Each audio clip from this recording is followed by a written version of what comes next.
Thank you and for coming here. I would like to introduce our panel, and we kind of try to come up with people sort of from different parts of Ukraine.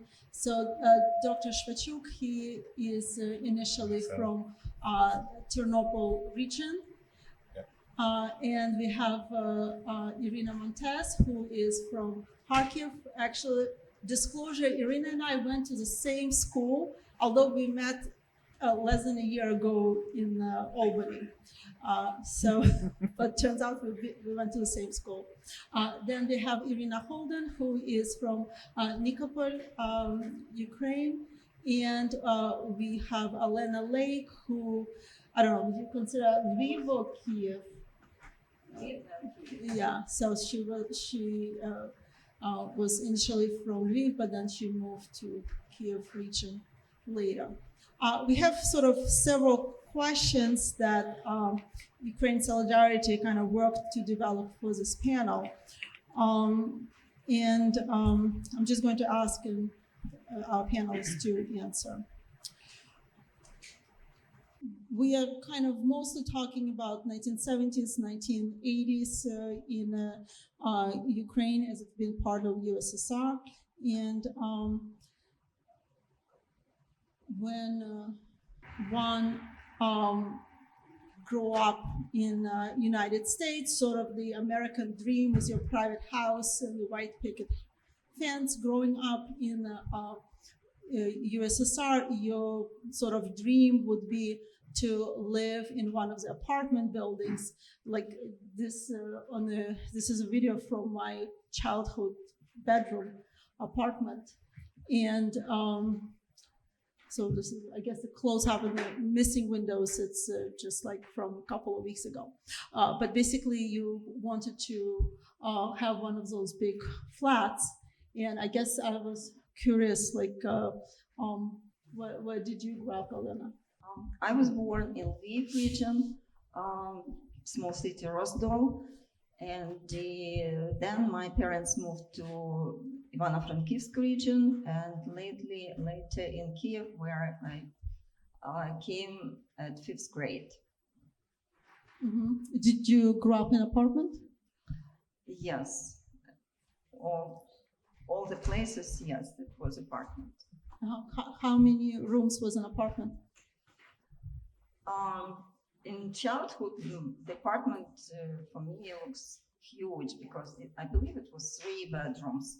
My parents were like prospective engineers, so they bought the car, we traveled, so it was pretty happy life. Mm-hmm.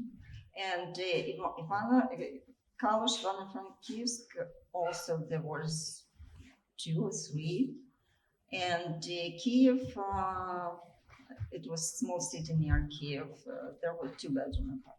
I mean, we do not 2 rooms ago. 2 rooms apart. 1 bedroom. You don't even say bedrooms. You just say 3 Iryna, rooms. how about you? Where did you grow up? I grew up in a city called Nikopol, Dnipropetrovsk Oblast. And my parents decided when they had their misfortunes, of which I would like to talk about later. They moved to the town of Nikopol, and they decided not to wait for apartment from the government. They bought a small plot of land, and I don't remember exactly what the measure is in English language. In Ukrainian or Russian, it's called sotka. And basically the measure is 10 by 10 square meters, which is 100 square meters. If you put it in yards, it's probably about like yards because meter is close to yard. And that's where I grew up, in a small house. We had like about 3 bedrooms, no plumbing or water until I was maybe in 4th grade. And then my parents slowly put the plumbing and the gas. Otherwise we had coal stoves. Yeah, that's where I grew up. Yeah, so I guess why having an apartment was kind of like a dream, because if you grew up in the country or in one of the private houses, most likely you did not have any plumbing. You most likely did not have central heating, but had to heat with either wood or coal. And if your family is originally from the city, it's a very good chance that you live in one of the communal apartments. So in general, there was a lack of housing in USSR because there was really not enough being constructed. But then again, during World War II, a lot of the buildings were destroyed, not that many were rebuilt. And after the revolution, a lot of people who lived in the big apartments were expelled from those apartments, or maybe you had this apartment with multiple rooms. You will end up having just one of those rooms, and absolutely total strangers from who knows where will be living in all the other rooms. So it will be communal apartments with multiple families living in the same apartment.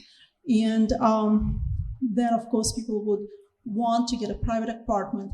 You could not just buy an apartment, at least not by any kind of legal means. You had to go through, wait for a government to sort of assign your apartment, and waiting in line to get an apartment would be very long, many years, like 14, sometimes 20 years, your family will be waiting for an apartment. And meanwhile, what will happen is often it will be this multi-generational dwellings where, the parents, grown-up children, grandchildren, everybody will be living in the same place, sometimes maybe even, one room, several generations.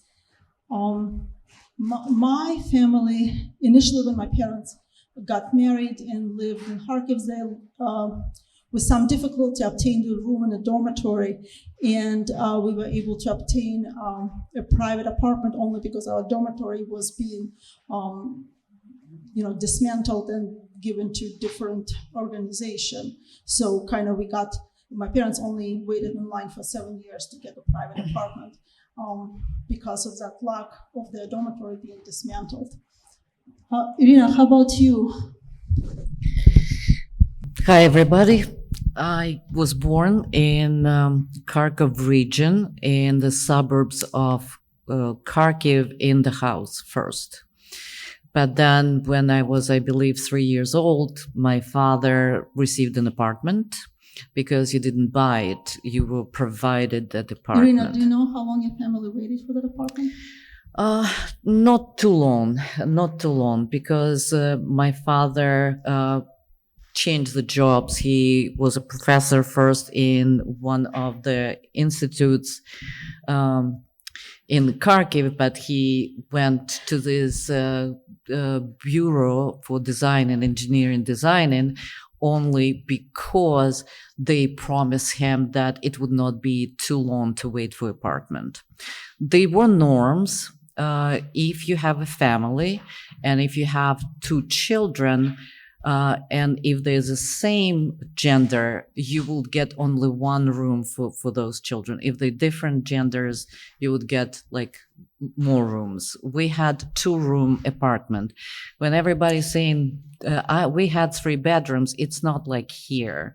Those rooms were the rooms. They were not dining room and living room, and then you have 3 bedrooms. It was just 3-room apartment, kitchen, bathroom, and toilet.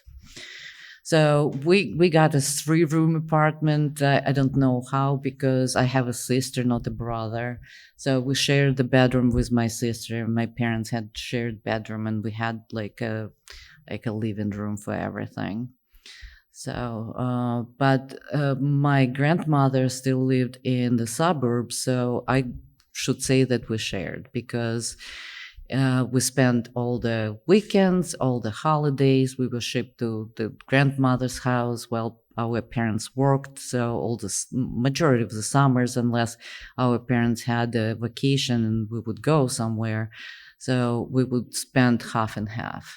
So summers, weekends in the grandma's house, and the rest of the time in the apartment in the city. The house, the building was similar to what Anna showed. We lived on the 8th floor. We have balconies, not much view. And our school, because our parents sent my sister and I to school with intense learning of English, where Anya also was there, it was pretty far from where we lived, and we took tram or bus with my sister. There is no specific transportation like here for kids to take a bus. At first, our grandma stayed with us so she can bring us to school. It was 18 stops on the tram. So we would get up a little earlier and need to go there with our book bags and everything. So this is how I grew up.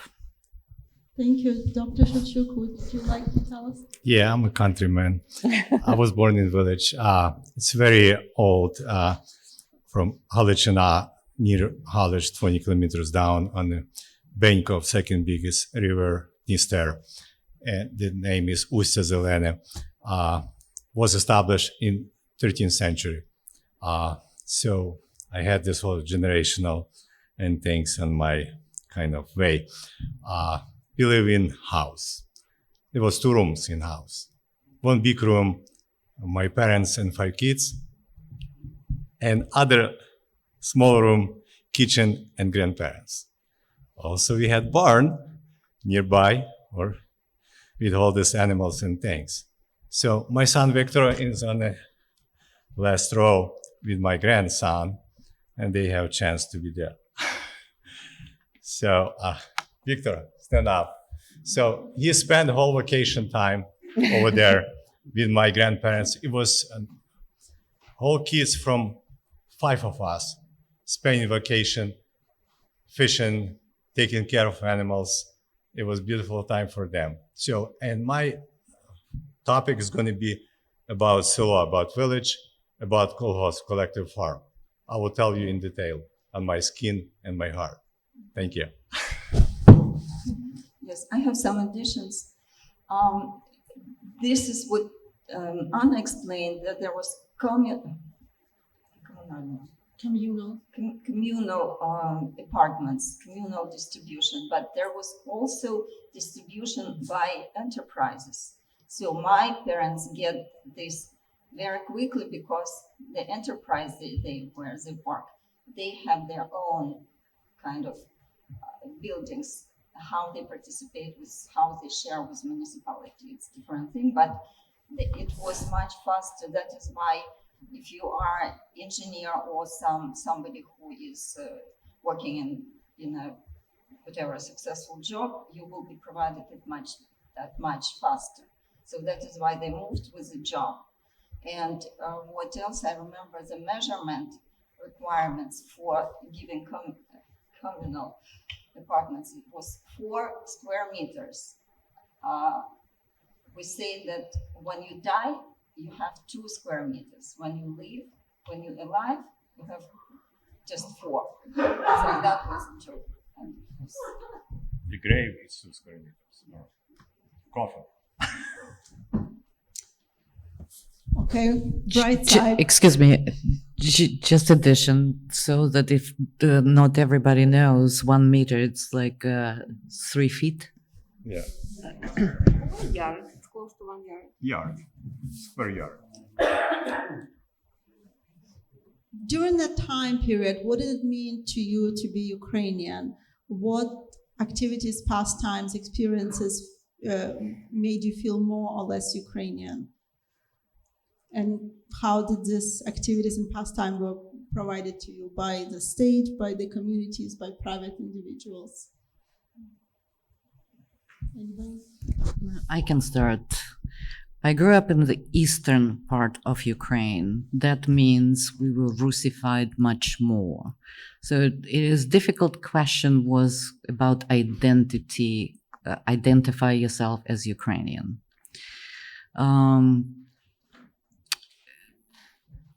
And it was ups and downs. I always knew that I'm Ukrainian because it was always told in my family that we are Ukrainians. We are Ukrainians. We did have vyshivankas. We did have rushniki, this with embroidery, the towels with embroidery and everything. We did some holidays, but nothing official. My grandmother was from the large family, and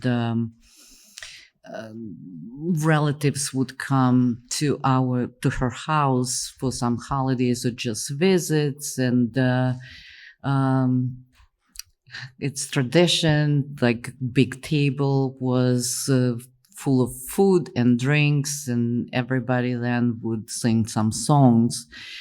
But social life was different. In the school, it was shameful to be Ukrainian. It was not cool to be Ukrainian. It was not good. It was like hillbillies speak Ukrainian language. So when you're growing up and the cutest boy in the school saying that Ukrainian language is not full language or some half language, and you would think twice whether you want to speak it. And it was pretty difficult to keep that identity. And I'm very grateful to my grandmother, who actually was the one who was promoting it in us, because she never questioned it.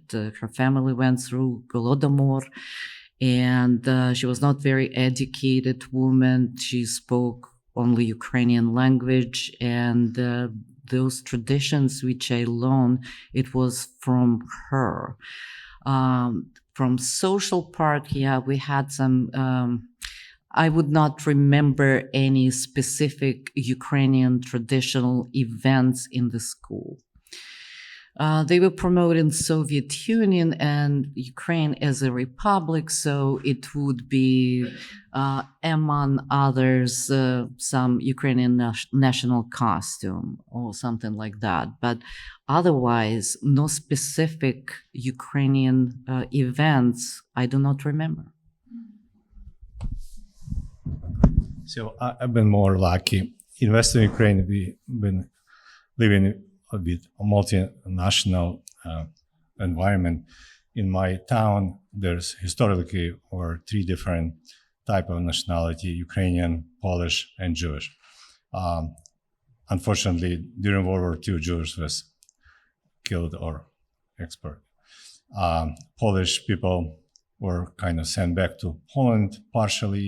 There's mixed family, and we've been kind of tolerating, there's no problem. The only thing kind of was good for us, the church was not shut down, and church keep us in our national dignity and things. Even though school kind of put pressure if you go to church, but parents put more pressure to send you to church. And we've been lucky that parents did it.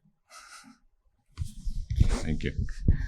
Doctor, you grew up in different environment than I am. My father was a communist because you couldn't have any position unless you were the part of the member of the Communist Party.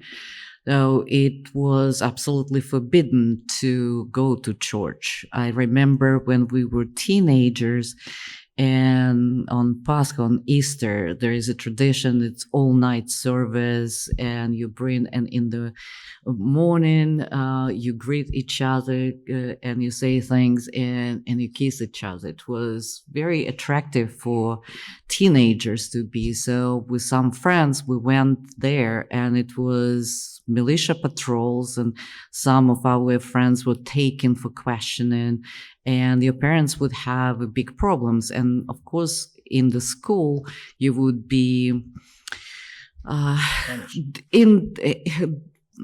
doctrine was communist. So when you are a little kid in elementary school, you are oktябрёнок. If you are in middle school, you're a pioneer. In the high school, you're комсомолец.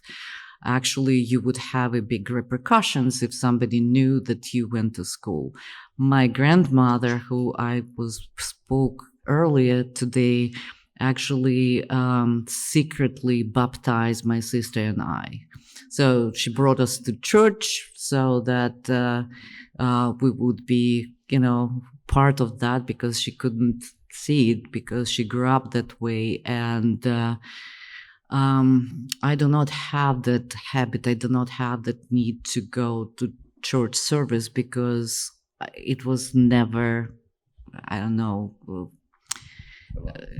not only allowed, but cultivated in me because it was, So we used to live in dual moral and dual political game. In school, you would say glory to Soviet. At home, you say glory to Jesus. And if you're on the street and see the other people or things, if you don't say Slava Isusu Christu, glory to Jesus, you will be punished. If you see some communist or teacher, you say good day or hi. That's what happened. And, unintentionally, some kids can kind of get a problem to parents because they share what's going on in family. So many family in Western Ukraine been involved in guerrilla war against Soviet, and that was kind of things for parents kind of get some precaution to talk loudly at home, and that kids can say in school, and they can be arrested. I think I knew I'm Ukrainian because on the first day of school, we usually had to fill out information in the book, your name, your last name, where you live, what your parents do, and what your nationality is. It was standard. And, my mom told me I'm supposed to fill out that I'm Ukrainian, so that's what I filled out. But I agree with what Irina is saying, that very much in the USSR, they were trying to bring us up as Soviet citizens, and everybody should be the same. And if you are, speak Russian and identify, closer to Russia, that's the best. As far as like what we did, as far as activities and movies, etc., vast majority of everything was in Russian. We had two TV channels when I was a kid, one from Kyiv in Ukrainian, one from Moscow in Russian. Then when I was a little older, they added a second Moscow channel, which was cooler because it showed a lot of movies. And films were usually, shown in Russian. I don't really recall seeing films in Ukrainian, even if they were made by, Kyiv studio. Sometimes we had Ukrainian cartoons. We did have like a evening channel, the Branish led by Pan Panas, which was this kind of an older guy wearing a Shivanka shirt, and he would tell stories. But if you watch Ukrainian news, but if you watch the Russian news, they would show a cartoon, which to a kid was a lot cooler than listening to this guy tell a story. So most films were in Russian. What about music? What kind of music did you guys listen to? Whatever was on TV, whatever was allowed. So some people, when started to growing up, you can secretly listen to like the Voice of America or BBC and hear something new. Then somebody would have, cassette, and then everybody would be trying to, copy it. But there were very little Ukrainian music. It was just starting. Actually, there were a couple Soviet Union-wide Ukrainian singers. Trio Marenich, tak? Sofia Rotaru. And those songs were popular, but not among the young people. About the channels, what Anya said, Ukrainian channel was 9, and you always look for something interesting. And most of the day, they would put programs which actually would deter you from watching it. I remember that you turn it on and it would be trio bandurists, which is bandura, national Ukrainian musical instrument, and they would play such a music that it just like, oh my God, the worst of the worst. When I moved to United States, my friend invited me to see a concert here in Troy Music Hall, and it was playing bandura. And I was truly surprised what a beautiful instrument it is, what a beautiful songs it is. And I think it was done on purpose. So it would make us not to like it, not to want to listen to it. So this is what I can say about Ukrainian music. Yeah, I remember hippie time, and we were growing hair, and in school they asked us to cut the hair down, and we would listen secretly from, outside radio, wherever we can get. So otherwise, in the folklore or regular things was very widely used for our parents. After hard work, they got together, they sit on the side of the house, and they sing. They sing very nicely. It was tremendous experience for kids, and we kind of tried to, repeat our things a little bit and get something involved. And they can dance, even though they work hard, but that's help them to survive. What I can say with all this kind of suppression, there are still small signs which Soviet Union make, like we are standing for Ukraine. I remember there was competition between Sofia Rotaru and Alla Pugacheva. Whoever knows this, there were two singing stars, and it was competition who will get a reward of Народный артист, people's artist, like People's Award, yeah. what? People's Award, right? Yes, people's award. So it's highest top. And Sofia Rotaru got it first. So it was kind of, we will make this look that we value Ukraine. So this kind of small signs sparkle.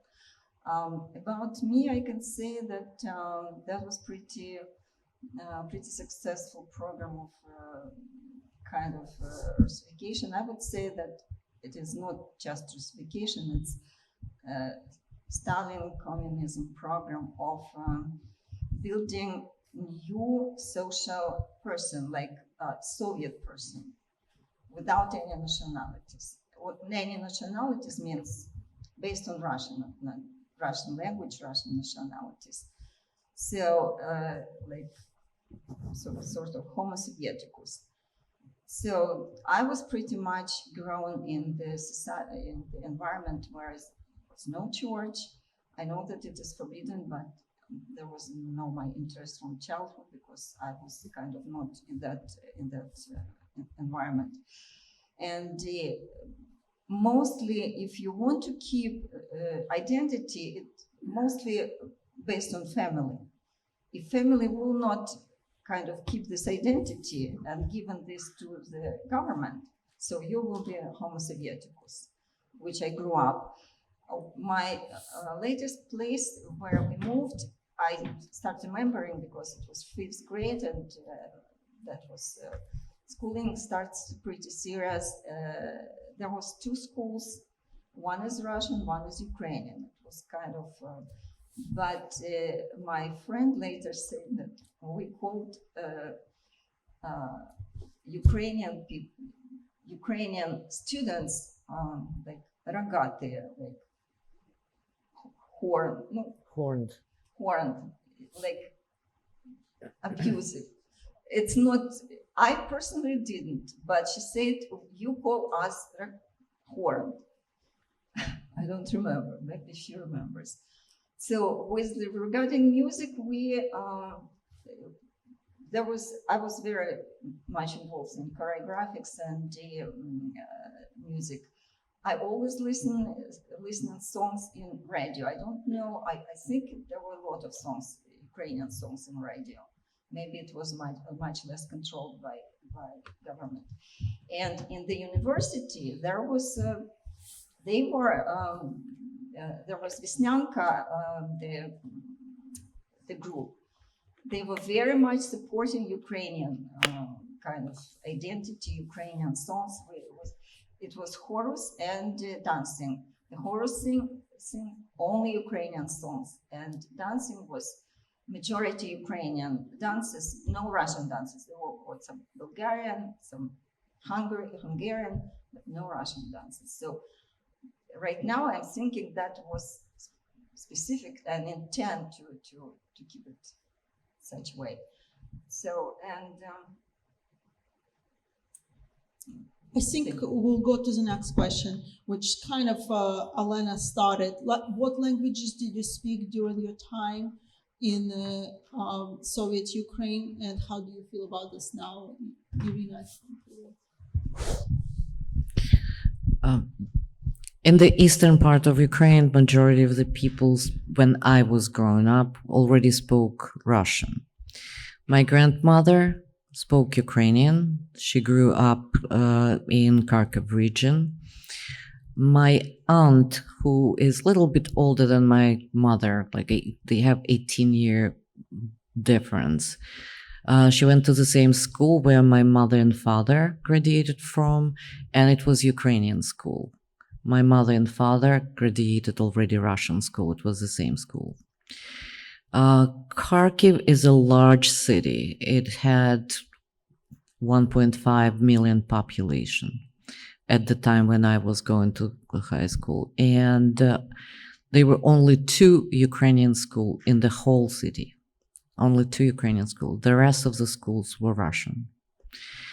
There were absolutely no colleges, institutes, or universities which would have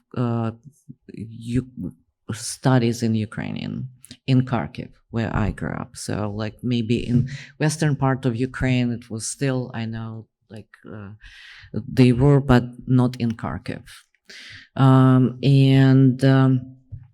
We had Ukrainian language in school. It was 2 hours per week. One was Ukrainian language, one was Ukrainian literature. You can opt out of participating in those studies. You could not opt out of doing Russian. And we had much more hours per week in Russian than Ukrainian.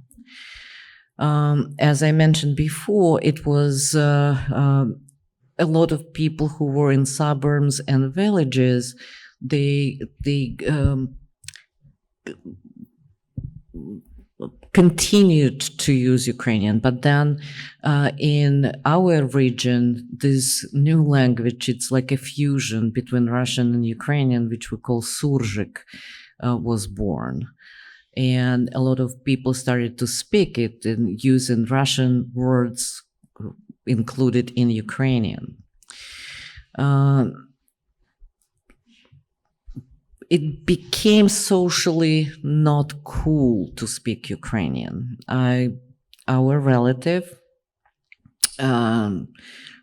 grew up with a grandmother because her mother was brought to during the World War II to German camp. So she grew up with grandmother who, out of principle, spoke only Ukrainian.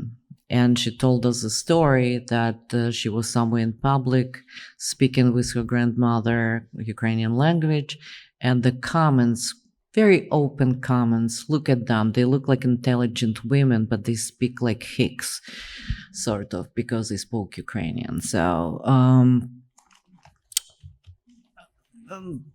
that is, as I mentioned, at home with grandma, we spoke Ukrainian. At home with parents, we spoke Russian. I identified as my first language Russian because everything was in Russian. The books we read, the books we discussed with the friends, the songs, every day. When I moved here, I had some patients who spoke Ukrainian. It was much easier for me to communicate with them in English than in Ukrainian. But when the war started, I do not know, just like something opened and it became much easier to speak Ukrainian. So I could read, I understood, but to speak it is. As everybody knows, when you growing up and you learn your first native language, so you form your larynx and pharynx to do phonetics of that language. So it was not absolutely no problem for me to pronounce the things which are pretty difficult to pronounce for other people. And as you might know, when the big war started in Ukraine, there were a lot of this derge, some diversion groups. So Ukrainians developed this password, which was known to everybody, but only those who are on their side could pronounce. And you'll know it's Palanitsa.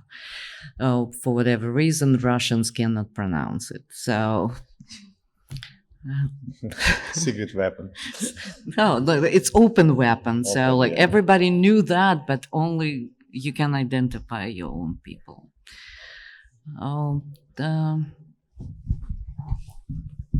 How So about I wanted to talk, maybe talk back a little bit, because like the kind of a little bit of story of Ukrainian language, the map there is according to the census done in, I think it's 1897, so basically very beginning of the 20th century. This is the area where predominantly population was Ukrainian speaking, and you can see in red outline of a sort of modern day Ukraine. So the area of population that spoke Ukrainian was larger, and then as time grew on, so basically now people that speak Ukrainian as their primary language is sort of more Western Ukraine and Eastern Ukraine, and Crimea, Russian became much more common. There was different ways this was implemented. A lot of it was through education. So, I mean, the kind of history of prohibition of Ukrainian language goes back to Peter I, who first was destroying Ukrainian libraries. But then in 1862, publication in Ukrainian was prohibited, absolutely, basically outlawed in Russian Empire. Briefly in 1918, when Ukraine was an independent country, they introduced Ukrainian schools and sort of conducting official government business in Ukrainian. And when Russia won the Civil War and the Ukraine became part of USSR, they did continue education in Ukrainian in schools, but gradually over the years that kind of went away. Like in 1932, they passed laws that Russian is mandatory in schools, maybe as a second language, but mandatory. But then over the years, they passed other laws, basically trying to promote Russian as a primary language. And as Irina was saying, over the years, large percentage of schools were switched to Russian language. And you probably, as a parent, technically had ability to change and send your child to, a school that would be taught in Russian, although not everywhere. Like as Irina was saying, like in our city with 1.5 million people, only 2 schools were in Ukrainian, which means your child will have to take longer than 18 stops to get to such school. But there were whole big chunks of territory like Donetsk region, Nikopol region, where there was no Ukrainian schools whatsoever. But then let's say even if you graduated school in Ukrainian and then you want to go to college, all the colleges are taught in Russian. And when you do the entrance exam, which will be an oral exam, very often you would, you probably could, try to pass this exam in Ukrainian, but I think your success rate would be lower. Like basically your acceptance rate will be lower if you are trying to take the exam in Ukrainian versus if you're trying to take the same exam in Russian language. And then again, then you need to study in college in this language. So parents usually would choose for their children to, be educated in Russian.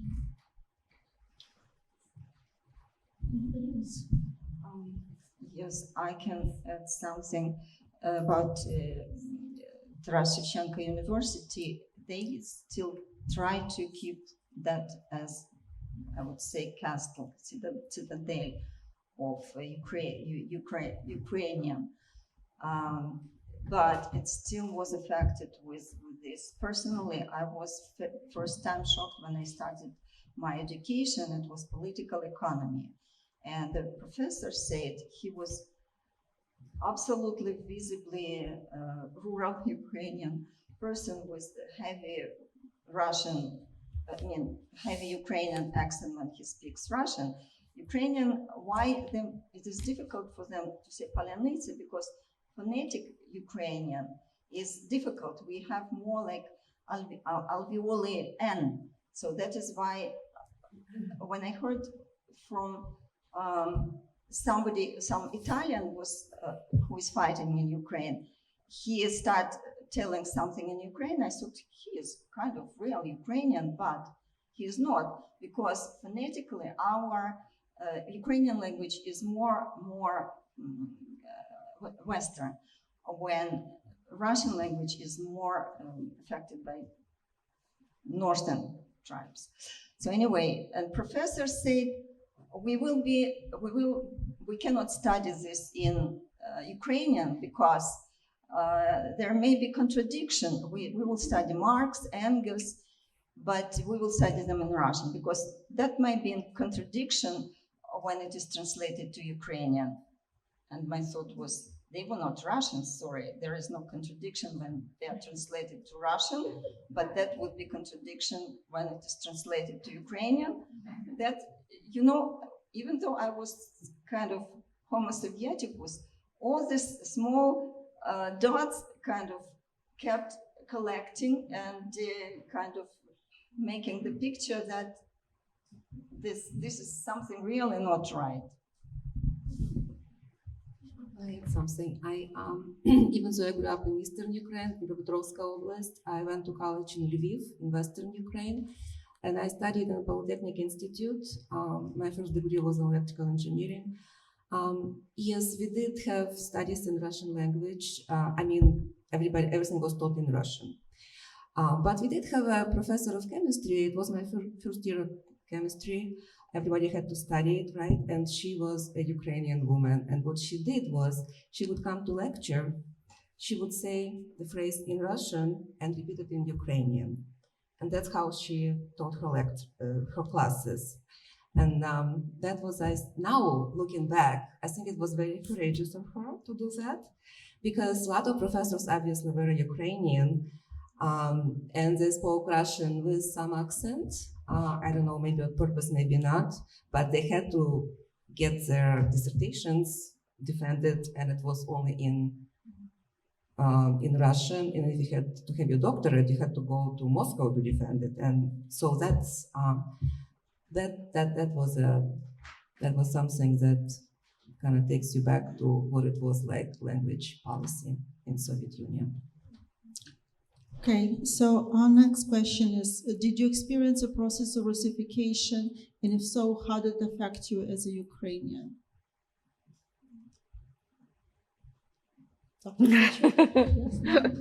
You've been lucky in Western Ukraine because they had not much time like Eastern Ukraine to Russify us. And what I mentioned before, our war against, or our, fight back just support us, and we try to be everywhere Ukrainian. Even in my medical university, I finished two different school, not different school. I was trained as an army medic. To go to medical school for me was impossible, zero chances. So because you were Ukrainian, because you were from the country? I was Ukrainian. I was from family who were not loyal, and there was black mark on the entire family. So to do my dream and things, I went to school. They prepare us for army medic, and sent to service. I was on active duty, and after that, I can get back to university and finish medical school and work. So, but in general, I finished in Ivano-Frankivsk, the city, which from Western Ukraine, and most of the professors were all professors from Vienna, Berlin, Paris, and they have terrible accent in Russian. It was murdering to say word in Russian, and we were laughing because we easy speak Russian because we study as kids in Russian. And one professor of pharmacology, Professor Kit, in Ukrainian Kit, in English Cat, and he one of the lecture was about sexual hormones and sexual things in pharmacology, and he said in Latin it's called libido. In Ukrainian, it was potyag. In Russian, he said влечение. Like, he could not say the word влечение. And he said влечение. We were laughing to that, But that's happened. And they've been kind of very sincerely try to learn. Impossible. Like we speak with accent, you understand. But for them was impossible. But I was there. So, and they always make jokes. The first Russian were better than second Russian because first Russian came to us in 1939, when they packed between Molotov and Hitler, and they split the Poland and Ukraine, and they been till 1941 when Hitler came and pulled it out. And why they call better? Because they were pulled out for a short time. The second came in 44 and 45 and stayed till now. that was the big problem. So otherwise, the identity was exactly created by your household, your family, your parents, grandparents. School pretty much did nothing to identity. So the school were been enforcing to get Homo Sovieticus. I think the difference is, did your parents tell you you're Ukrainian, or did your parents tell you, No. shush, don't say anything at school? No, my parents never lost identity, and if I would say something in Russian, even unintentionally, it would be big trouble. I think it was the other way around with me. If I, start speaking Ukrainian, I would, my dad would not be very happy with that. And I think in general, there is a difference between, like I spoke to somebody in Latvia and I was saying like, yes, we told our kids that, this is all Soviet propaganda and they should really listen to, what they hear from parents and in school. But I think people who were under Russian occupation for a lot longer and had survived Holodomor, you don't say anything like that to your children. Like I think I'm totally jumping topic that kind of maybe goes back that the genocidal politics of the Stalin era had effect, but I feel in my family one of the biggest effects was that the parents would not say anything to their children that may not agree with official government policy because they would be afraid that children may say something wrong in school, and so things we just said left unsaid.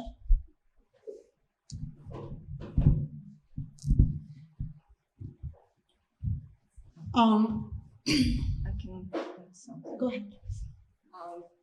on my example, my Russification ended at my grandmother's level.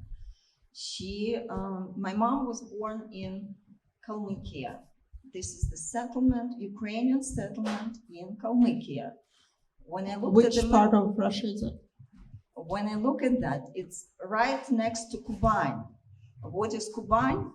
We all know. This is mostly populated by Ukrainians.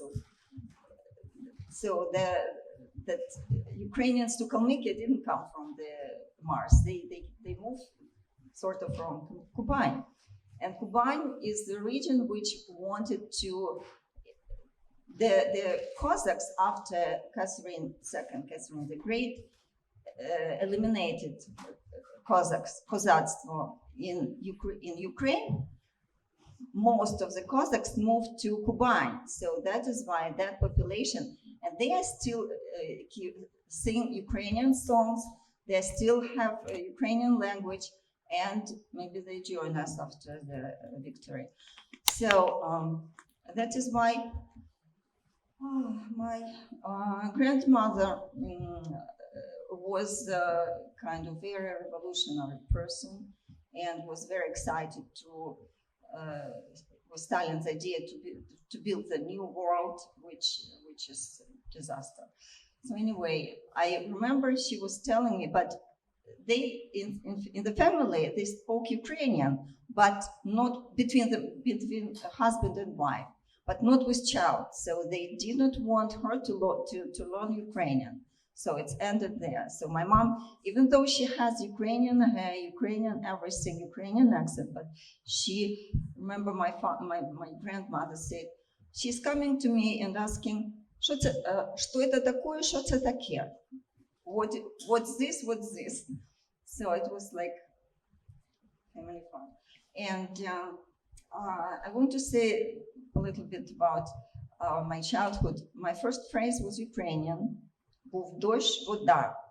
Because my nanny, my parents have ability to have a nanny. My nanny was Ukrainian, and possibly because I was staying with her a long time, possibly I spoke Ukrainian in my very, very little childhood, but I don't remember.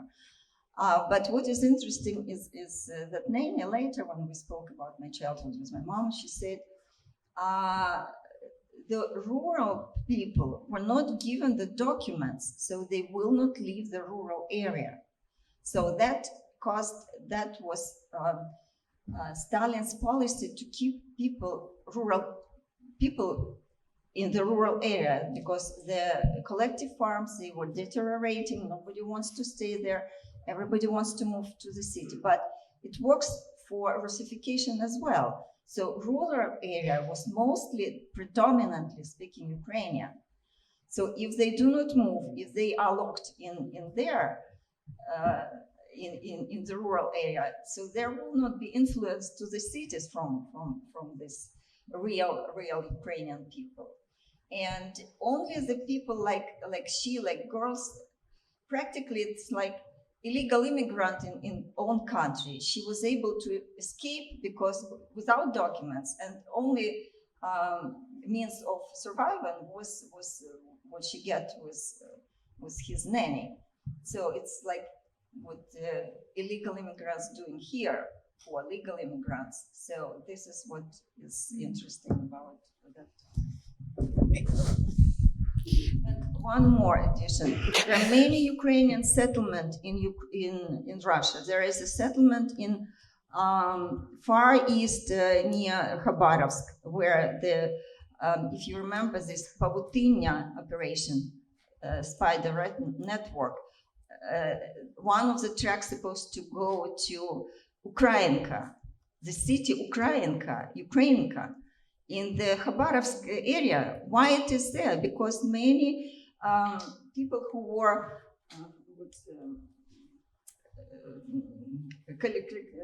who escaped collectivist, Who were deported to Siberia by раскулачивание, trying to find the word.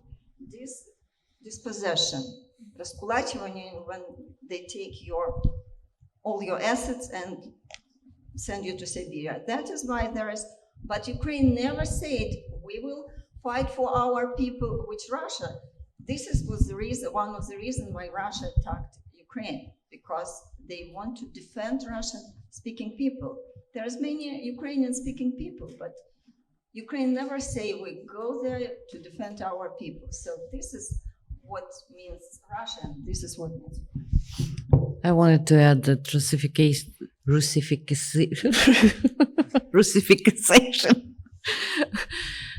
It's more of a social issue, not only language. So it was little by little, and because in the eastern part, closer to border to Russia, it was coming much harder there than in the western part of Ukraine. So eventually the schools were turning into Russian. There is no education can be learned in Ukrainian. The theaters mostly in Russian. When you get job, everybody spoke Russian. There is less and less need in Ukrainian, and that is what Russification was.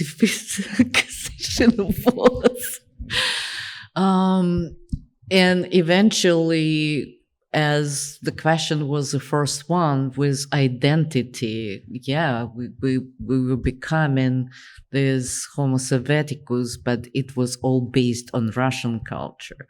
I don't even know what is Russian culture is, but on what they were trans-Soviet culture, and the main language was Russian, and all what you knew, your traditions, your nationality was pushed away. And it was pushed away in a way that it was not needed. It was not interesting. And this is what it was, how it was pushed away. And I'm glad, despite all of those, we still could preserve it, even in Eastern Ukraine. And Slava Ukraini. So, next question. Did Stalin's genocidal policies and later Soviet policies have impact on Ukrainians that lasted into this period?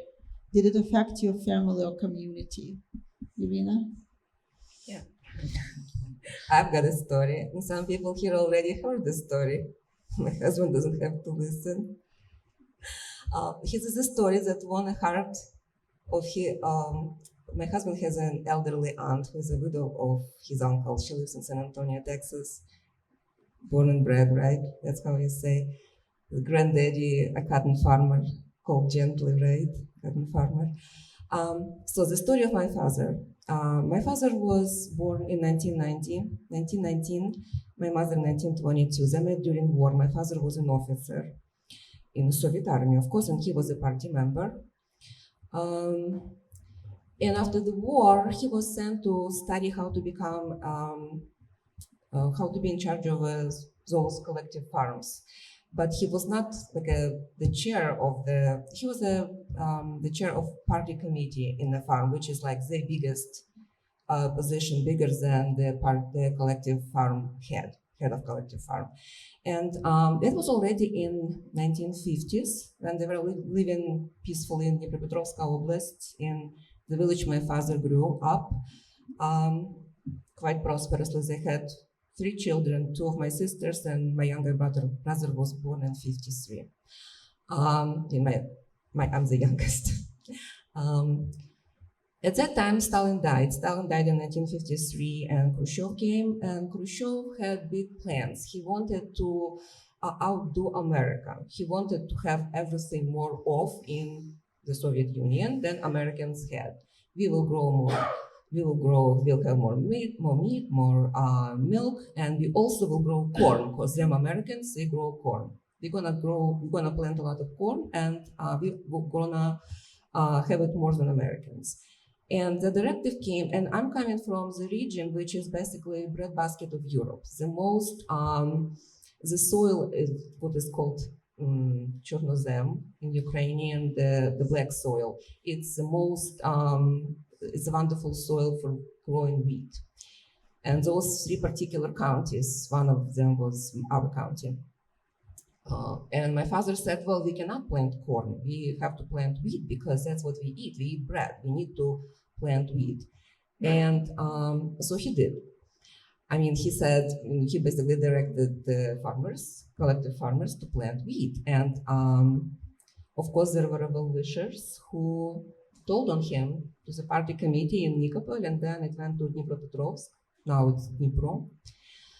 And of course, my father was called to Dnipropetrovsk, and he was said, you so-and-so, why did you disobey the directive of the party? And my father said, look, we don't know this culture. We don't grow corn here. We need to grow wheat. And he was told, at that time, Brezhnev was the head of the Oblast committee, party committee, and they said, well, we're going to kick you out of the party and out of your position. My father said, fine.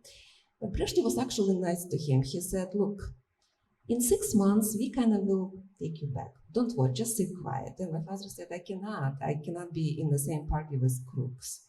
And at that time, at this point, his career was over. They had to leave the village where they lived because they had to vacate the house because he was not in charge anymore. And they moved to town of Nikopol. That's where I grew up. It's a blue-collar town on the banks of Dnipro River. At that time, they were just about to make a Kakhovka Dam and make it a man-made sea. But before that, there was just a river, Dnipro. And my father became a truck driver. That was it. His career was over. And you could judge by yourself. Did it affect our family plans, future? They basically, I'm basically from mixed background. My mother was Russian, from Russia, and my father was Ukrainian. They met at the front lines because the Germans didn't come to my mother's village literally a few miles. That's how they met during the war. But my mother accepted all the Ukrainian things, never learned proper Ukrainian, forgot proper Russian, and spoke on that surjik, as you said, Irina. But her mother moved with them. She sold her house in Russia, so they had little money. They bought little plot of land, and they said it was 4 sotka, so basically 400 square meters. It's a small plot. It's a really small plot, enough for a small house and maybe a few fruit trees. That's where I grew up. And that's the story of corn. And when I told this story to Aunt Bunny Sue, she really loved this story, and she sent me this book, The Harvest of Sorrow by Robert Conquest. Came out in 1985. I think it's was the first one of the biggest Western revelations about Holodomor and the politics of Stalin regime in Ukraine. So that's my story. Thank you for letting me tell that. So she mentioned about collective farm and village. Actually, the reason I agreed to be a panelist because I want to tell the story about collective farm, kolhosp they call. I was growing everybody enforced to be in collective farm, so everything was taken from private property and build this collective farm. And I will tell you the story how life will look in there. So before 6 o'clock a.m., even dark, we hear the voice, the brigadier or foreman walking through the street and saying, Romka na buraке, Shtefka na kukuruzu. He get the order from the street who need to do what for everyone. And 6 o'clock a.m., the radio on the pole signal from Kremlin. 6 часов утра, 6 a.m., everybody wake up. Everybody's already wake up because this foreman already awake, and kids as well. We've been scared about his voice. He's a big guy, having, iron voice, and be scared like that. So that everybody got to take care of animals at little small farm to survive, and go back to field and work whole day, take care of all these things what's supposed to be. So the salary was, so what they call avance, or some preliminary salary was at this time, exactly before, rain is coming in June, and each workers, or mostly women, they get 1 bag or 50 kilo of sugar, 2 big bags with wheat, and 50 rubles equal $50. That's it. And then at the end of the year, when harvest is taken care, and we work on this field, entire family, 5 kids, my mom and 2 grandparents. And in late November or early December, we get final check. 150 rubles, 4 bags of wheat, and 2 bags of sugar. Survive. Dr. Shvachuk, Yeah. how much money would the factory worker make around the same time? And the factory worker gets steady salary, and the factory worker in the city, we call them pan or sir, wherever because they have every month steady salary between 60 to 100 rubles. In the village, it's slavery. Also, they were banned. You cannot move from the village, and you could not have passport. You cannot leave the village. So what happened during winter season, there was not much to work on the field. So our men tried to get some building material, and they've been handies, and they've been allowed to move to Siberia to chop the wood or cut the wood. And you know what happened? In a town hall, they give 1 passport for team 18 to 20 workers, and big list with names with a stamp. So you imagine they are flying to Moscow, and 1 man with passport going ahead, and 18 men behind, try to be lost, otherwise they're gonna have trouble. They have no documents, no passport. That's what's real life over there. So, and the word slavery, that's the best word. And my grandfather, who getting his kind of education in Vienna, and he was, intelligent guy, he told me first things. He was named as my Ivan. He said, Ivasu, the first things what you're gonna do, get out from kolkhoz. Get out from any point. And I did it. I'm here. Thank you.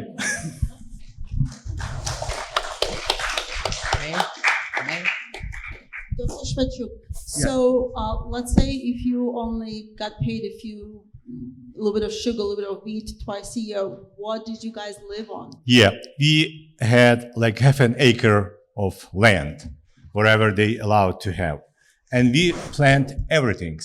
I still have a green stick or whatever in my hand. I can plant anything that's going to grow. So we plant on small kind of land, potato, beans, anything you imagine, even, corn, kukuruza. And, we've been kind of having small farm. We have 2 cows with all these other things. We have geese. We have many other things. We don't have horse because they're not allowed to have horse and things. Pigs and you name it. My mom was kind of growing all this stuff, and cut. She was very good in cut, chop neck, and chicken and things, and that we survived. That the way we survived, that we kind of work like nonstop, and get something to eat and things. When we go to school, the school was like very close on the corner, and we've been first, in school because everybody from far, but we went first, and we've been too active, and I had problem with that because school director called my mom very often. And we've been able to come for lunch to home for 20 minutes between classes. So we jump and, we stand and mom brings some soup or anything we eat. And when I was in army service, my mom asked me, how you feeling? How you doing? I say, pretty good. I feel better than home because they feed us 3 times a day. And what else you need? So that's what's real.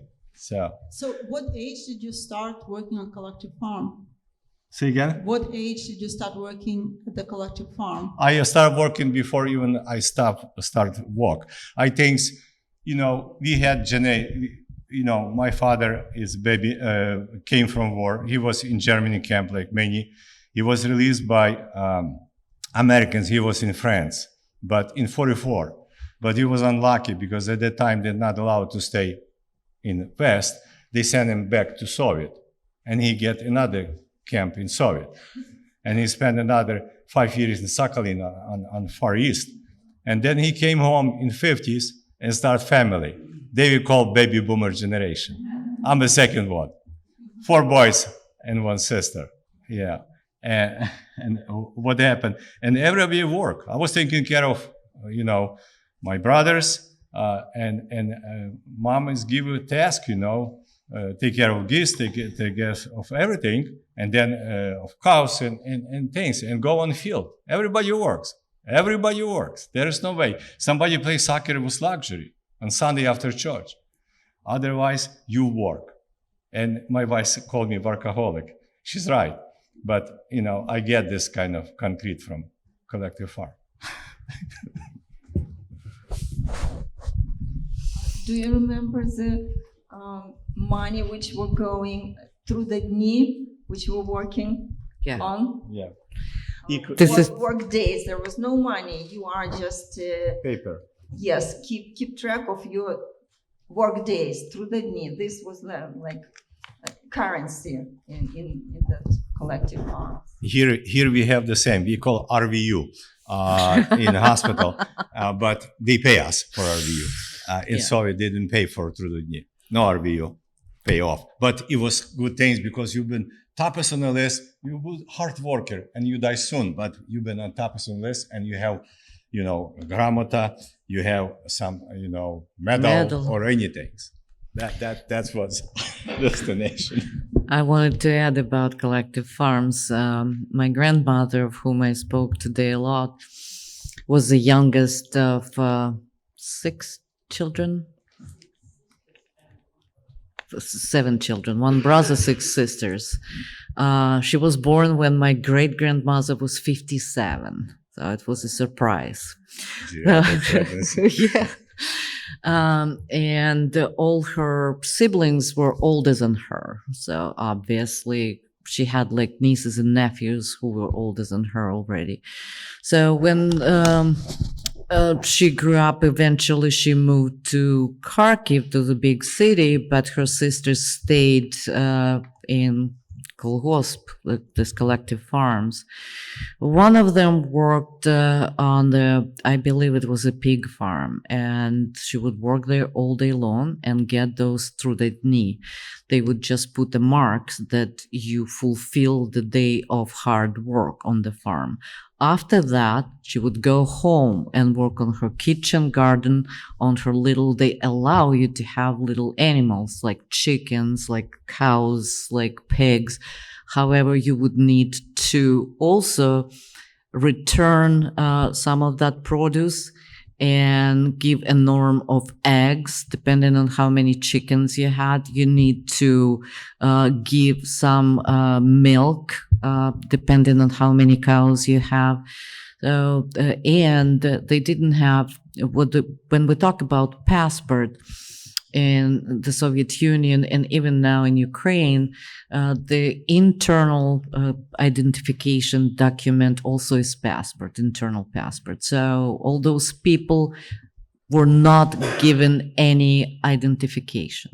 So if you do not have any document, you cannot move around. You cannot get job. You would be arrested. You would be sent. So they were pretty much slaves in the places where they lived. And this is why Yeah, I want to add, Dr. was... the norm sad. was 333 trudodni. 333 days you should work on collective farm. From 365. You understand? It was norm. If somebody worked 365, it was hero. Yeah, that's was on. Yeah. When you're on a factory and when you work in the city, it was pretty much like here. You know, you work 8 hours or 10-hour shift and done. In the village, no. The other addition to what Doctor was saying about what did you eat, how did they eat. So in those kitchen gardens, obviously all the produce, they had little farms they grew meat, and if they want to buy something, they would go to the farmer's market. They would sell something to people, have little money to buy something. It was very hard work and hard life. So I bought my first costume. So the Dniester River, like a Hudson River size, and always was flooding when rain was in Carpathia mountain. And field was flooded and with in all this stuff that heavy machinery can go. So they asked us to have handy stuff. And I did, after 8th grade, I work like almost a month, and they pay me like equal about 25 rubles, and I was able to buy my first costume, and I was so proud to wear them when I finally get to this cadet school for Army medics. So that was my best thing in my memory. Otherwise, the clothes was very simple. The boots on the season, you know, the only things you try to escape, slide down when you go down from the school. And this kind of lower part of the shoes, you very sliding. and also the problem was that it was cold, that you need move, not stayed. One day, school was closed because of temperature. They get regulation. Everything's 25 Celsius down. The school was closed. 25. Minus 25 degrees Celsius. So the river was frozen. In half an hour, whole school was on the river playing hockey with cans and primitive stuff from the fence. And school director came and said, no more. Even minus 50 degrees, you're gonna go to school. There was never 50, but 20, 25, even Tori was not bad. You know, the climate's pretty much like here, the continental, and not crazy, because they think we are in Ukraine, you know, like in Siberia, it's not. Like in the, Hudson Valley climate. In Western Ukraine, I'm not saying about steppe. Oh, it's a little dry in the steppes, but pretty much close to this, yeah. I want to quickly kind of summarize our question about genocide. So in Stalin's time, it was direct genocide. We know how Stalin drew the borders of the republic's nations. He moved the nations. He took all Crimean Tatarian and moved to whatever, somewhere, someone to Siberia, someone to Uzbekistan, Kazakhstan. So we know about also collectivization, the dispossession when Ukrainians were moved. So with after Stalin, it was still it was not that hard genocide, but the Russian language was much more prestigious. If you speak Ukrainian, you are limited with Ukraine. With Russian language, you kind of open to all the abilities in Moscow, Leningrad, anywhere in the Soviet Union. This was kind of propaganda. And this was the same in Russian Empire. That is why Ukrainian person, Gogol, Ukrainian writer, he was writing about Ukraine in Russian language, even though he was Ukrainian. This was the same, not prestigious, much better life, better career, and you would have, of course, better education, better career, and there was a policy of mixing. So they let people from other republics came to whatever. If you go to university, if you go to higher education, university or college, you are subject to distribution to the job. So you can avoid this, but you are on your own, but better you go with this. And only kind of very top, highest graduated students were allowed to pick up their whenever they want to go from the list. Others can be sent anywhere. For example, my mom from whatever Kuban area, she met her father in Kazakhstan. So they were moving according to their disposition. So, but they finally decided when there was some enterprise, some production opened in Ukraine, they decided to move and they applied, so they were accepted. My mom loved Ukraine. She said, when I go to a farmer's market, everybody says to me, Pani, Pani, Pani. So this is unbelievable. And what is everybody saying this now, that Russians are more rudeness. I have my own experience. It's kind of a story. But right now I hear many people in the internet, they say, comparing, this is real rudeness in Russia going on. And what is national idea which keeps Russian, so they have very kind of deteriorating country, but what keeps them together is propaganda of big country. The hymn, the anthem is related to a big country. Вставай, страна огромная. The war march was great country, stand up. And широка страна моя родная, my big country. So they are just built all this, their national idea on this, we're a big country, which is. So one more thing to wake you up for fun. I see that your generation, the baby boomers as well, and some of you remember in the 80s was few telebridges between United States and Soviet.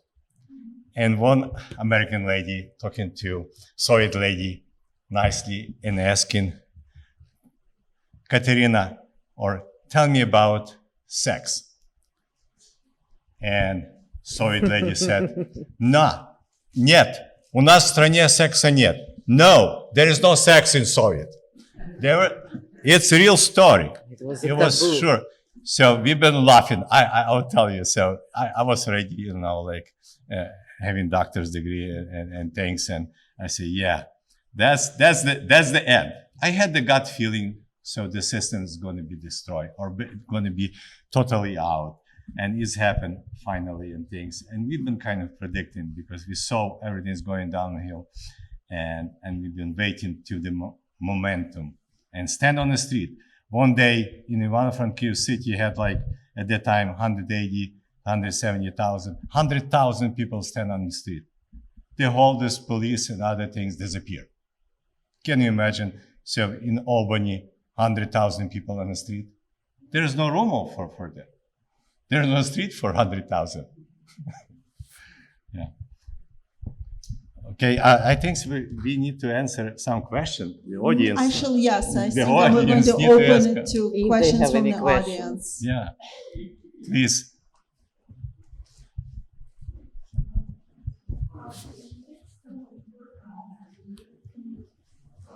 Can we? Yeah, microphone. When you did all that work on the communal farms, where did all that produce go? Did it go to the cities? To Moscow. To Moscow. Moscow. Yeah. Everything was tell us, that everything need to be go to heart of the Soviet Moscow. And I thought, oh my gosh, they have good appetite. We send them pigs, we have meat, we send them whole products, everything. Let's go to Moscow. And I will tell you a joke. So they always tell kind of some story.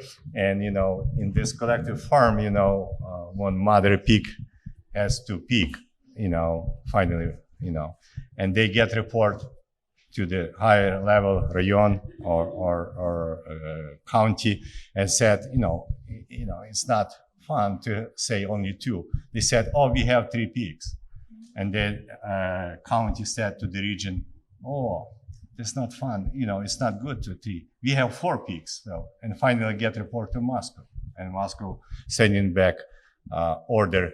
So leave 2 pigs for you and 2 other pigs sent to us. Everything was centrally distributed, actually. So it was You go to going to Moscow the and so center. All the I don't know, cream of the cream was taken to the Moscow, and then it was distributed further. So. And one more thing about this kind of, they call big forum of Communist Party. They happen every 5 years.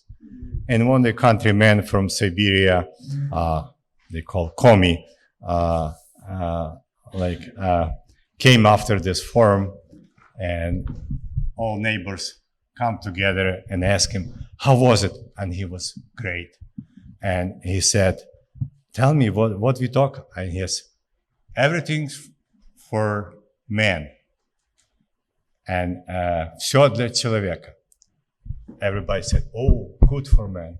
And he said, and what? And he said, and I also saw this man. I видел этого человека. Everything's for the man. And the man was General Secretary, Brezhnev. And he said, and even though I saw this man. It's hard to make a joke translation, but he said, все для человека и все во имя человека. И моя даже видела этого человека. I wanted to ask about history. It's clear that in Soviet Union time, in all republics, history was rewritten and changed. So my mom now is 88 years old and she doesn't yet know even the true Ukrainian history. She just remembers what she was taught in school. So my question is, when did you learn and heard first time the true, real Ukrainian history?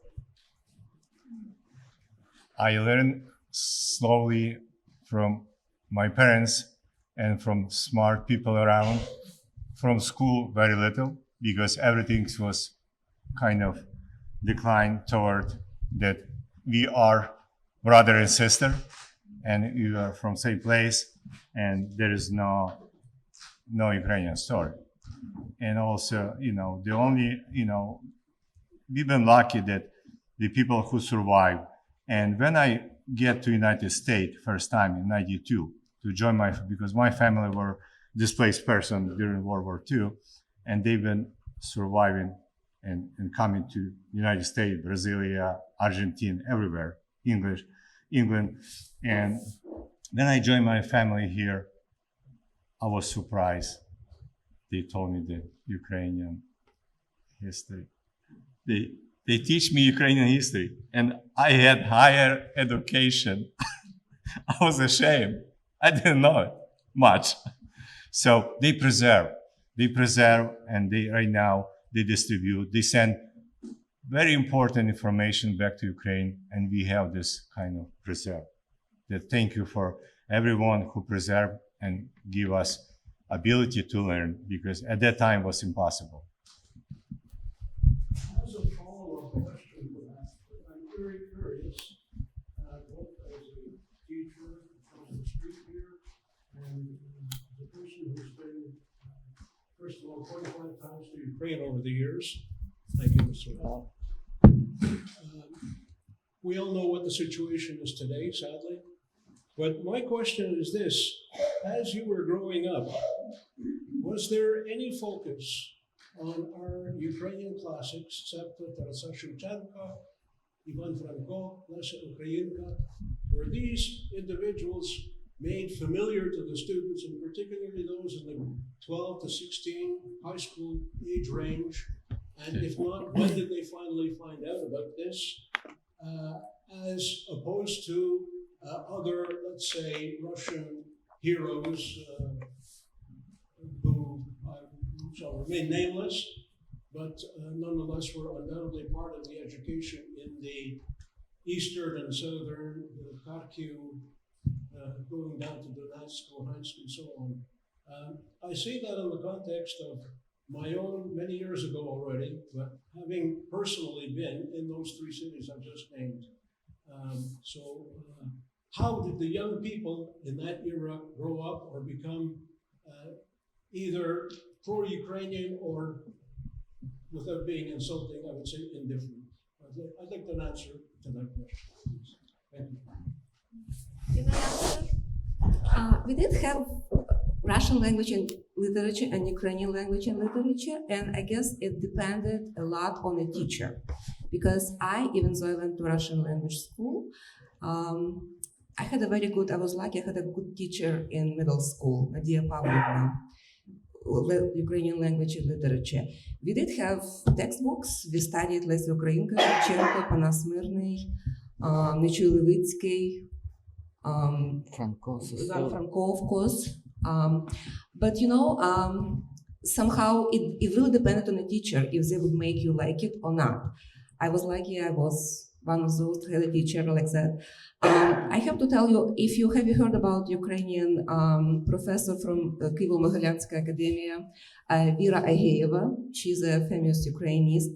And she basically, I listened to her on YouTube, and she said, the Soviet program of studying Ukrainian language and literature was built in such a way that they did not let us study the best of Ukrainian literature. Whatever we read, basically was about poor people,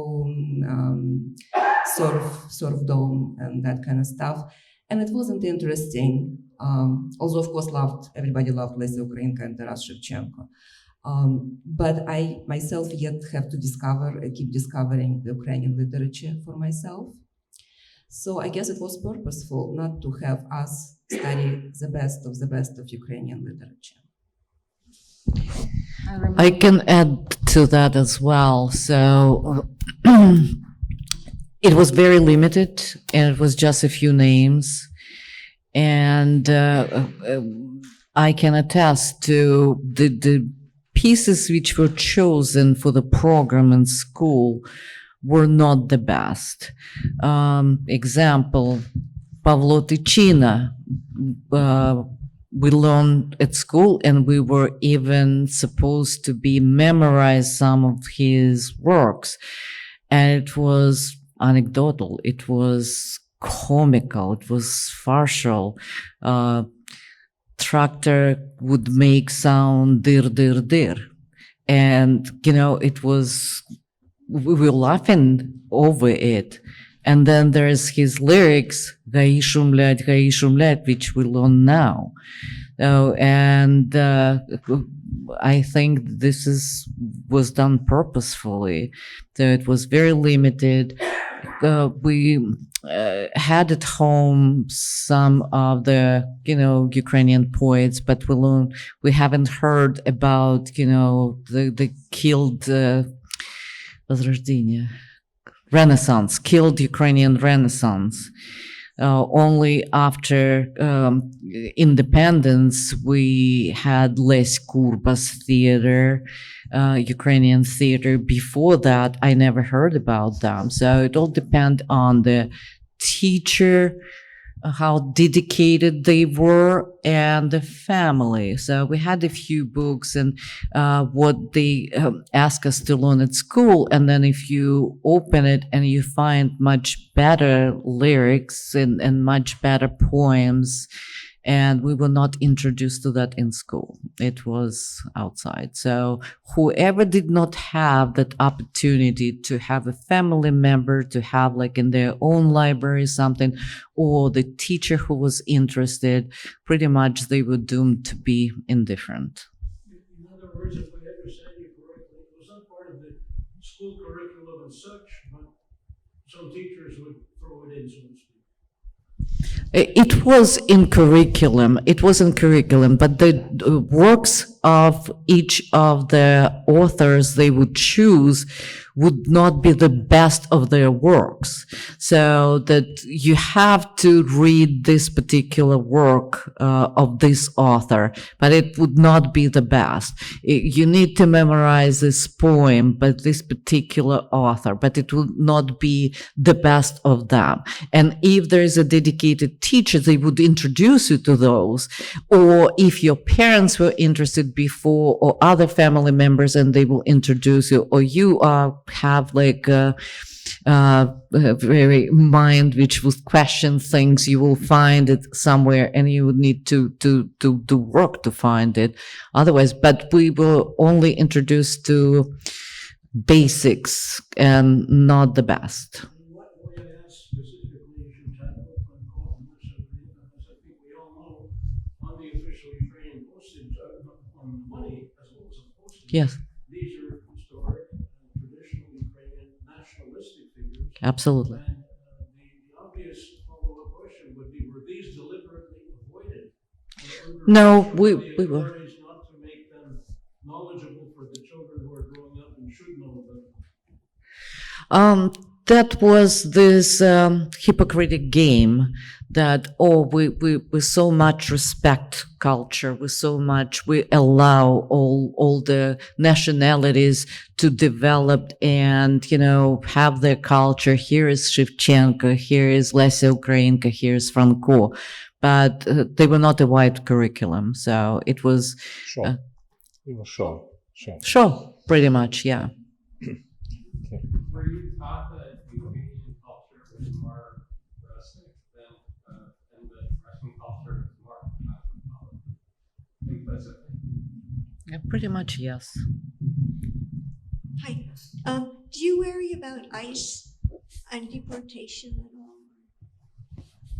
Other fellow Ukrainians? I mean, I think we on the panel basically have American citizenship, and I hope that will protect us. We're not like a recent refugees. We've all been in this country for over 20 years. So, but as far as people who came to the America very recently, I think that is potential concern.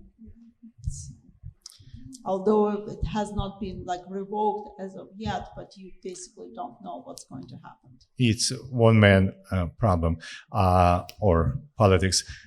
I think in Europe it's completely different. Many countries have high interest to keep Ukrainian, Poland, Germany, northern country, because Ukrainian hard worker, intelligent people, and add to the worker class very highly, and that's. In the United States, you should understand. This 100,000 or 200,000, they would add a lot of things to pay back for this country.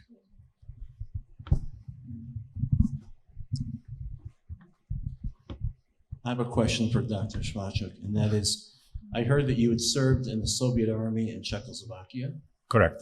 And as a Ukrainian serving in the Soviet Army in Czechoslovakia, how did that feel? Yeah. And what It's, kind of experience was that it's like? a great question. I actually has like emotional distress on that. So I was Army medic, and I was allowed once a week go to sanitary station to take report, because I was allowed to do vaccination and everything. So I need to know what's going on in civils, and not many were allowed to leave the particular army base. So I was uniform, like sergeant, coming to this sanitary station, and two nice girl looking at me. I was not that looking guy, and they start talk to me, and in Czech it's but Few visit, I understand them, they understand me. They look a little bit different. And they kind of start kind of a little bit advertise and bring me beer and knedliki, it's a potato stuff, things. And I was so lucky, you know, things. And they gently asked me, what are you doing here? I say, I'm coming for for this information. I said, no, you are occupanta. My heart stopped. Can you imagine? Too nice girl, and I am occupanta. You know what's occupanta? So, occupy, yeah. I was like, what? I started thinking about it. And our stationary was on base nearby Western Germany, 7 kilometers. And in binocle, I was able to see African-American male, 6 footage and up, drinking Budweiser. Can you imagine what was going on in me? We are not allowed to have beer, anything. And guys stand here driving. So years later, I get like some volunteer job to get to the residency at the VA hospital. And it was Veterans Day. And you know, I barely speak. I came here without English. Je parle en français. Oh, very, very helpful in this region, yeah. So I start learning English and talk to veterans. They have nothing to do. They ask me question things. And they ask me, are you a veteran? I say, kind of. What mean kind of? So, but I'm a veteran, but from other side. And they ask me, where you been? I say the town. He grabbed me, the guy grabbed me and said, brother, I was across this town on the other side. He was African American. I said, did you drink Budweiser? He said, of course, every day. What's the brotherhood here? You know? So what I know about that? So what I know about anything? So, and we were jealous because we want to drink beer. Thank you for question. A little historical note, if I may.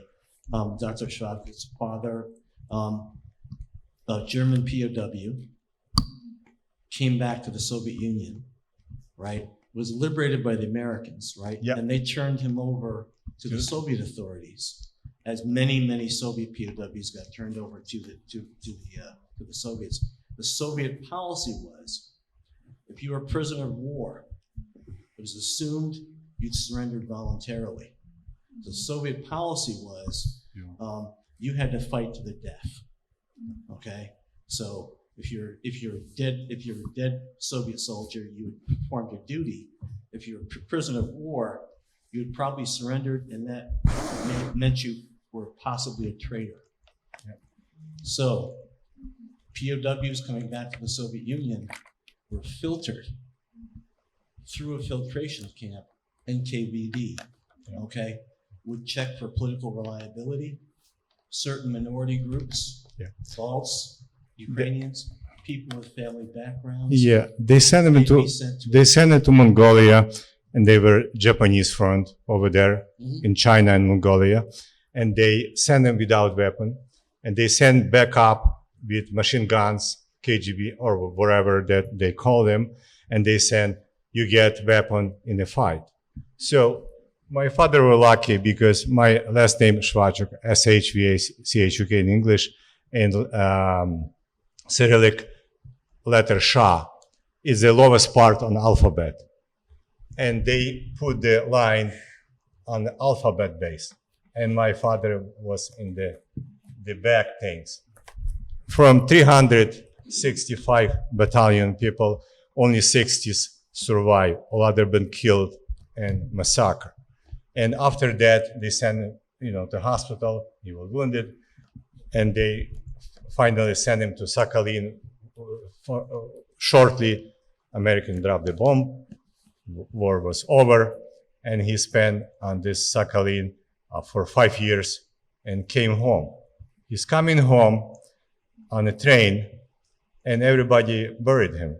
There's no communication. They think he's dead because everybody thinks. So he's coming home 14 kilometers from rail station at night. and partisans stopped him. He was Soviet soldier, and partisans was fighting against him. And they brought to hang him.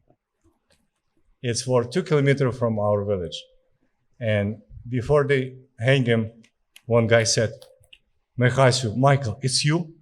His classmate was in partisans. And he said to guys, Хлопці, тихо, let him go. They take uniform, and he walk in underwear home, knock the door. It was second home from the Dniester River that he lives, and his sister kind of open and drop and syncope, and then mother syncope, or fainted. Yeah. So they feed him the things, and next morning his brother put him, in a carrier and sent him to the city because it was danger to Soviet stay in a town but fighting against Soviet. And finally, when we were kind of growing and asking questions, it was victory parade on May 9, and everybody went to get medals or things. My father never did.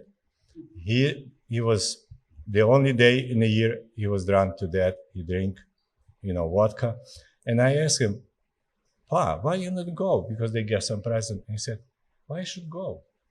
I was in German camp. I was with American. I was over there. Who I am? And like the people who live at that time, they've been enforced on different things, and they've been kind of miss all this stuff. They never kind of recognize. They know who they are, but they've been enforced, and you have no right to say no. They're going to kill you.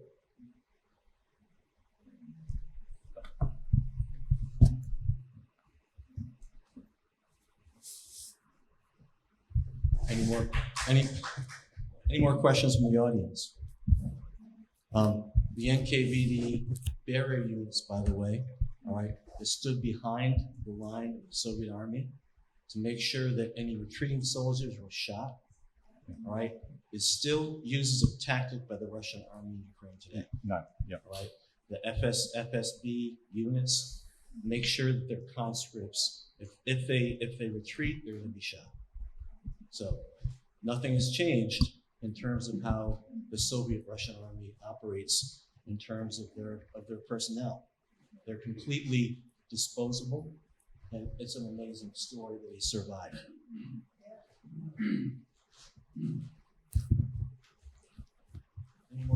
Any more questions? I appreciate the panel. It's very wonderful. Thanks so much.